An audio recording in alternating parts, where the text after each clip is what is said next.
हमें Simon commission का विरोध नहीं करना चाहिए। विरोध हम करेंगे, लड़ाई हम लड़ेंगे और फायदा होगा उन अहिंसावादियों का। प्रशंसा होगी महात्मा गांधी की, उनके आसपास के लोगों की। हमें क्या मिलेगा? जब हमें कुछ मिलेगा ही नहीं तो इसका विरोध करने का फायदा क्या? गांधी जी का मसला है, मेरी मानिए तो गांधी जी को सुलझाने दीजिए। मुझे लगता है कि साइमन कमीशन का विरोध करना चाहिए। बिल्कुल करना चाहिए। मैं तो कहता हूं वो कमीशन हेड है ना साइमन, उसको उड़ा देंगे।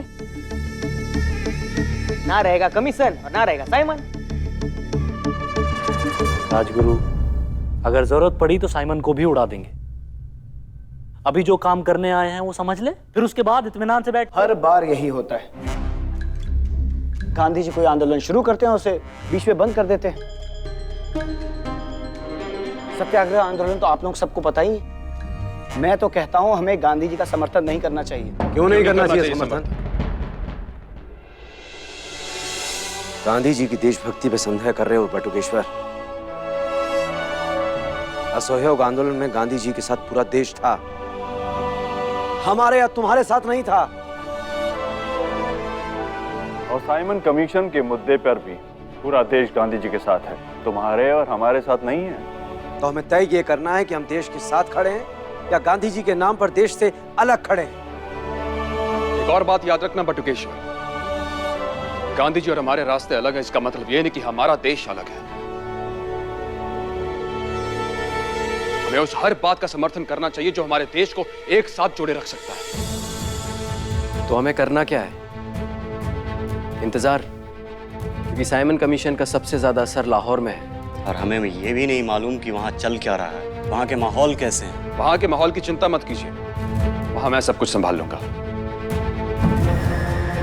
लेकिन फिलहाल जिस बात की हमें चिंता है वो है पैसों की। हमारे पास पैसों की कमी है और बिना पैसों के इस क्रांति को ज्यादा देर तक जिंदा नहीं रखा जा सकता है। चिंता करने की आवश्यकता नहीं है भगत, पैसों की जरूरत पूरी हो जाएगी। हम जल्दी कानपुर जा रहे हैं, वहां जाके हमारा तारा दीदी से मिलना भी हो जाएगा। ये हैं कौन? हमने तो कभी नाम भी नहीं सुना इनके बारे में। कुछ ऐसे लोग हैं जो रुद्र नारायण जी की तरह सामने तो नहीं आते हैं, पर समर्थन हमारा ही करते हैं। तारा दीदी और उनके पति भी उनमें से ही एक है। उनकी गोपनीयता ही हमारा हथियार है। आजाद की मुंह बोली बहन है, पार्टी के लिए पैसों का इंतजाम करने के बहाने उससे मिल भी आएगा। हम भी दुनिया के ऐसे इकलौते भाई होंगे जो बहन के घर से ले रहे हैं, देने के बजाय। आप चिंता मत कीजिए पंडित जी, जब हम पूरा देश आजाद करेंगे ना, उसी दिन उनको आप सबसे बड़ा तोहफा देंगे।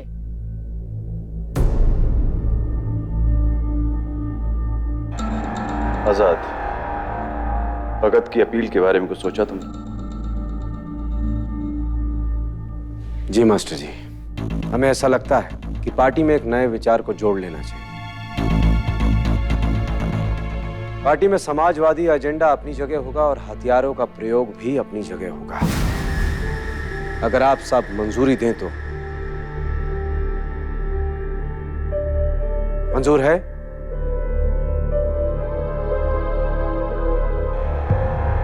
मंजूर है? जी, जी। वंदे मातरम! वंदे मातरम! वंदे मातरम!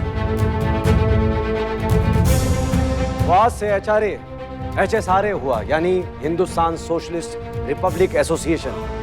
बस ऐसे ही, मतलब पहले तो पर्चा बांटना होता था ना। पंडित जी, अगर आपकी आज्ञा हो तो इस बार पर्चे नहीं, इस बार घोषणा की जाए HSRA की। दिल्ली के फिरोज शाह कोटला मैदान में, और दिल्ली में लोग आसानी से आ जा सकते हैं, तो हम सब लोग वहीं मिलेंगे HSRA की घोषणा करने के लिए। भगत ने बहुत अच्छा सुझाव दिया। तो ये तय रहा कि HSRA की घोषणा होगी दिल्ली के फिरोज शाह कोटला मैदान में। और जहां तक पार्टी फंड का सवाल है, उसके लिए हम कानपुर जा रहे हैं, वो भी बहुत जरूरी है। भगत, वहां से लौटने के बाद तुम पंजाब जाओगे, लाला लाजपत राय जी से मिलने। उन्हें पार्टी की मदद के लिए तैयार करो तुम। और बाकी सब लोग रुद्र नारायण जी के साथ मिलकर पार्टी के अन्य काम करेंगे। और ध्यान रहे, इस बीच कोई भी एक्शन नहीं होना चाहिए। सभी को मंजूर है? जी। वंदे!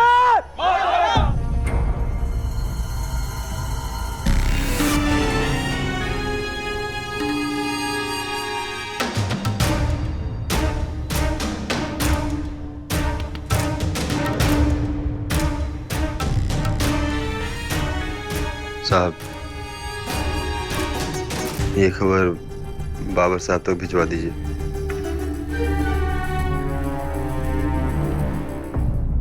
आजाद कानपुर में है और ये खबर तुम अभी मुझे बता रहे हो? यस सर, मैंने वहाँ के लोकल पुलिस को इन्फॉर्म भी कर दिया। Forget the local police, Visheshwar. You need to be in there and stop dilly-dallying. Sir बस अभी निकल ही रहा हूँ मैं। नहीं, तुम अकेले नहीं जाओगे, मैं भी साथ में चलता हूं। Yes sir.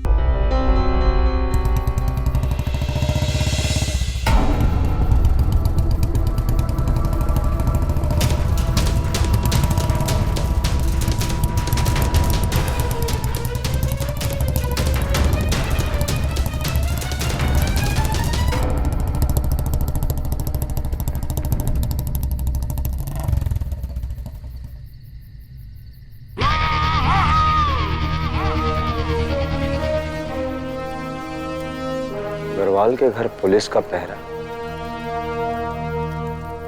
कोई ना कोई तो गड़बड़ है।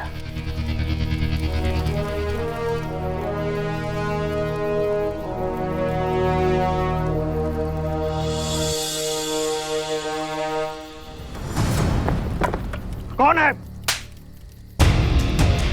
ड्यूटी के समय सोते हो? सरकार तुम्हें सोने का पैसा देती है क्या? आज से तुम्हें नौकरी से बर्खास्त करते हैं हम। कल थाने में आके अपनी बर्खास्ती का लेटर ले जाना। माफ कर दीजिए सर, गलती हो गई, दोबारा ऐसा नहीं होगा। बाल बच्चों वाला हो सर, अंग्रेज अफसर तो नहीं समझ सकते, लेकिन आप तो हिंदुस्तानी हैं। कीजिए सर। चुप! एक तो ड्यूटी के समय सोते हो, ऊपर से हिंदुस्तान अंग्रेज की बात करते हो। शर्म आनी चाहिए तुम्हें। सर एक मौका दे दीजिए, दोबारा ऐसी गलती कभी नहीं करूंगा। अग्रवाल जी अंदर हैं कि भेज दिया तुमने कहीं? सर अग्रवाल जी घर पे है। खड़े खड़े मुंह क्या देख रहे हो? बुला के लाओ उनको बाहर, पूछताछ करनी है। Okay sir.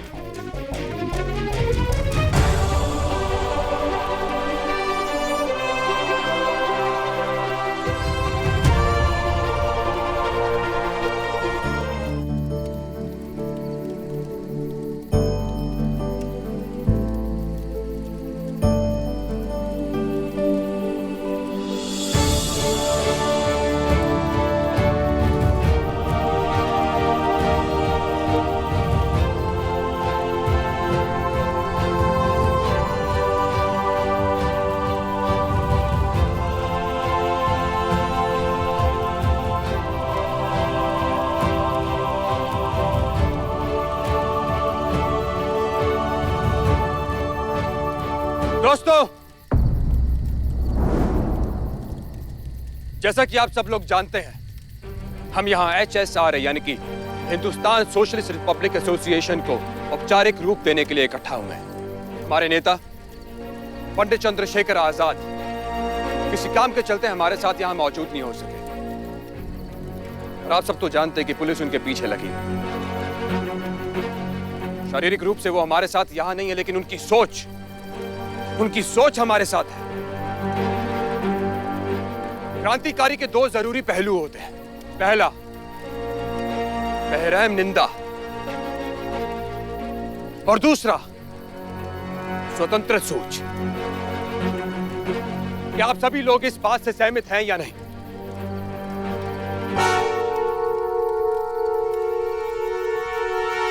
सहमत है। हाँ, सहमत है। और इसीलिए हथियारों की जरूरत नहीं पड़ेगी हमें।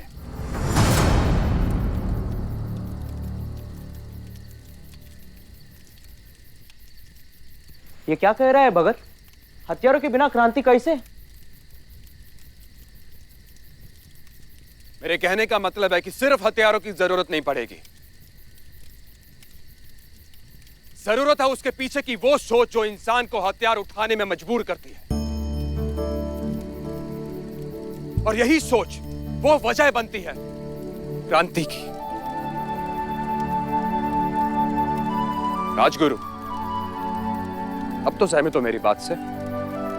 हो, यही तो विचार है हमारा। हिंदुस्तान सोशलिस्ट रिपब्लिक एसोसिएशन यानी कि HSRA। HSRA का गठन कुछ दिन पहले पंडित जी के सामने ही हुआ था और उस गठन की बैठक में हम सब ने यह मिलकर फैसला लिया कि हमारी लड़ाई आजादी के लिए नहीं होगी।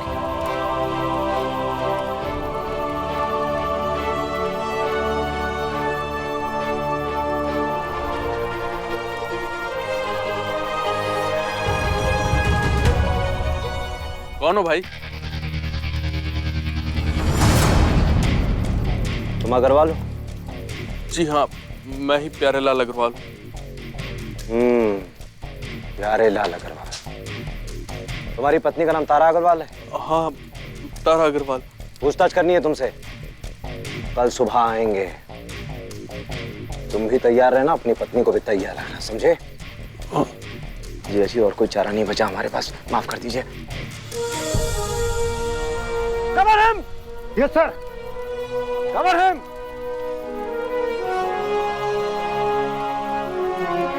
तुम्हारा नाम क्या था? कुमुद सिंह सर। कौमुदी, अगर मैंने तुम्हारे बारे में किसी से शिकायत सुनी कि तुम ड्यूटी के समय सो रहे थे, तुरंत बर्खास्त कर देंगे तुम्हें नौकरी से, समझे? Okay sir. Cover him!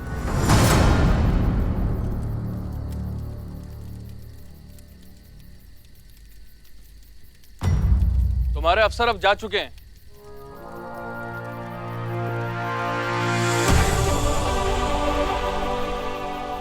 भगत, ऐसी कोई बात नहीं हुई थी। हाँ भगत, मुझे भी याद नहीं कि हमने ऐसा कुछ कहा था कि हमें आजादी नहीं चाहिए। हमने ये फैसला लिया था कि हमारी लड़ाई अंग्रेजों को इस देश से बाहर निकालने वाली आजादी तक सीमित नहीं रहेगी। मैं आप सबकी प्रतिक्रिया चाह रहा था लगातार,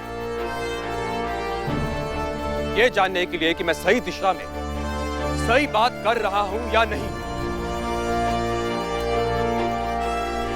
और ये जानने के लिए कि मेरे भाषण के वक्त आप सब लोग कहीं सो तो नहीं गए।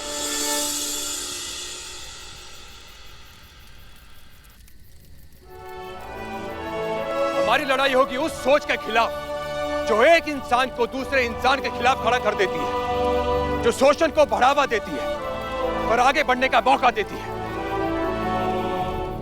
और दूसरे इंसान के वजूद के पीछे सवाल खड़ा कर देती है।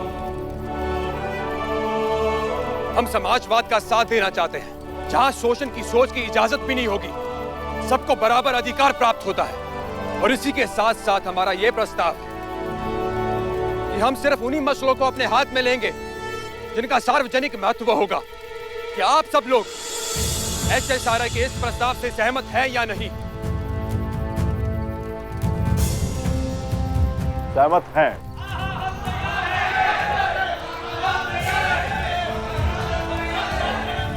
हमारा प्रण है, HRA का गठन मैंने देखा है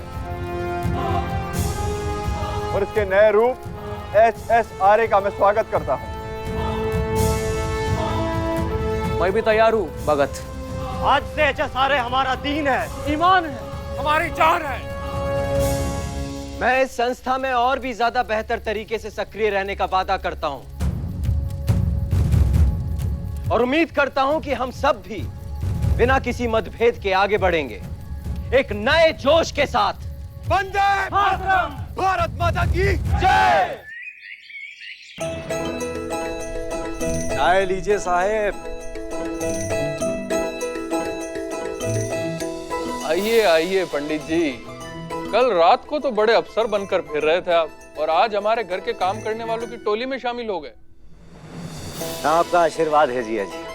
आपके साले के पीछे बहुत लोग पड़े हुए हैं ना, हम नहीं चाहते कि हमारी वजह से आप परेशान हो, इसलिए भेष बदलना पड़ता है। फिक्र मत करो आजाद, यहाँ तुम्हें सावधान रहने की जरूरत नहीं। मेरे अलावा इस कमरे में तुम्हारी तारा दीदी के अलावा कोई नहीं आता। साल में एक बार ही सही, पर कम से कम मेरा भाई इतने खतरे मोल लेकर घर तो आता है। और एक आप है जो यहाँ रहते हुए भी। अब मैं बीच में कहां से आ गया? देखा आजाद अपनी दीदी को, वो कहावत बिल्कुल सही कही गई है, सारी खुदाई एक तरफ और दीदी हम ज्यादा देर तक यहाँ रुकेंगे नहीं। आपके प्यारे लाल जी को हमारी वजह से कोई खतरा ना हो जाए और फिर आप हमें ही कहेंगी। अब तुम दोनों मेरी टांग खींचना बंद करो। मुसीबत आएगी तो देख लेंगे। तुम दोनों बातें करो, मैं खाने पीने की व्यवस्था करती हूँ। अच्छा आजाद, ये बहुत बहुत धन्यवाद जिया जी। लेकिन थोड़े कम है, मगर तुम चिंता मत करो, मैं जल्द से जल्द और इंतजाम करके तुम्हें भिजवाता हूँ। जिया जी हम अगर ना आ पाए तो हम खबर जरूर पहुंचा देंगे। हमारी तरफ से कोई ना कोई जरूर आएगा। बेहतर। चलो उतरो, घर को घेरो, चलो।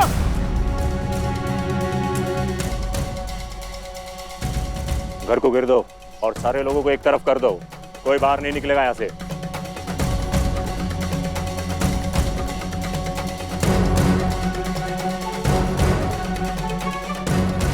सेट ठीक है राम सर।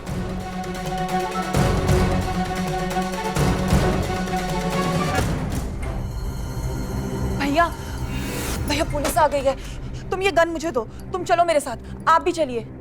दीदी आपको हमारे साथ खतरा मोल लेने की जरूरत नहीं है, हम चले जाएं। जिया जी आप दीदी को लेकर अंदर जाइए, हमारी चिंता मत कीजिए। भैया पुलिस ने चारों तरफ से घर को घेर लिया है।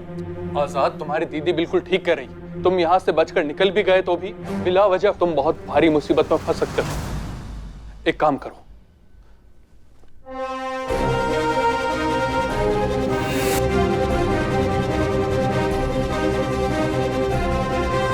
और हमारे साथ चलो।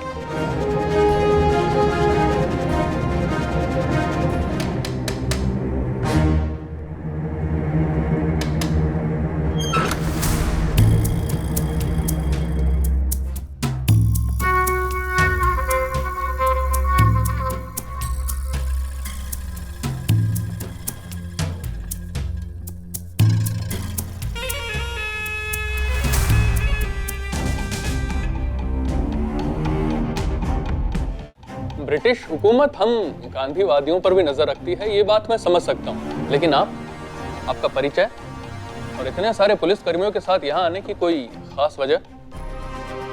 मुझे किसी भी हाल में भैया के यहाँ जाना है, आप इनसे बात कीजिए ना। मेरा नाम नॉट पावर है, एसपी ऑफ द सीआईडी। इतने बड़े सीआईडी ऑफिसर हमारे घर में, अहो भाग्य। तो कहिए मिस्टर नॉट पावर, मैं आपकी किस प्रकार से मदद कर सकता हूँ? मुझे खबर मिली है कि आजाद यहाँ आने वाला है।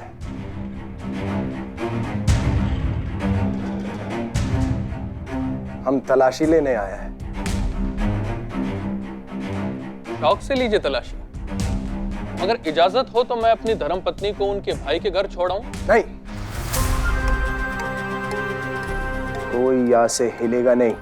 जनाब, आप जिस घर में खड़े हैं उस घर की मालकिन और हमारी धर्मपत्नी है तारा अग्रवाल। आप चाहें तो मैं यहाँ रुक जाता, मगर अब इनसे भला कौन लड़े। अब हम जाएं? वेट, ये कौन है?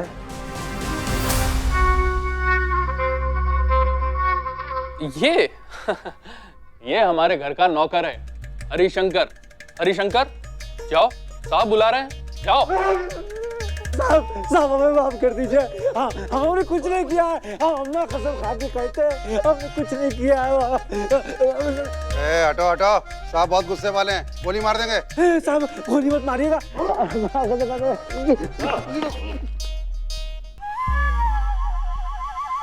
उठ जा हरिशंकर, उठ जा और जा अपनी मालकिन को लेकर। अरे अब चल ना हरी, थाल ले और चल। हमें पकड़िएगा नहीं साहब। वो क्या है ना साहब, बड़ा ही ईमानदार आदमी है, लेकिन बहुत डरपोक है। जिस गली में पुलिस को देख लेगा उस गली की ओर कभी आंख उठाकर देखेगा तक नहीं। आप इन्हें यहाँ से जाने दीजिए साहब, ये अगर यहाँ रहा तो इसी तरह तमाशे करते रहेगा। जा। अब पकड़ेंगे तो नहीं ना आप हमें? एक रुको।